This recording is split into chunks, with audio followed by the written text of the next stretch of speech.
And gentlemen, also another reunioning batch is the members of Silliman University High School class of 1984 celebrating their silver reunioning year, 25th reunioning year.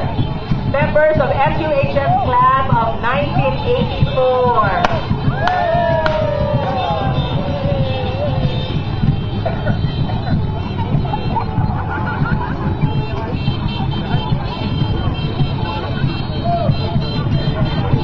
1984 is celebrating, class of 1984 is celebrating their silver reunion year, 25 years, silver reunion year.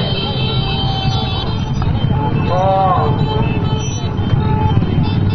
Were you all on motorcycles since early this afternoon when you joined the parade?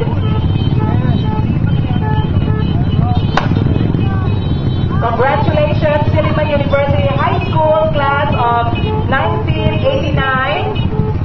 84, yeah, celebrating their pinapabata. Hello, pinapabata. Silver anniversary or 25th reunion year.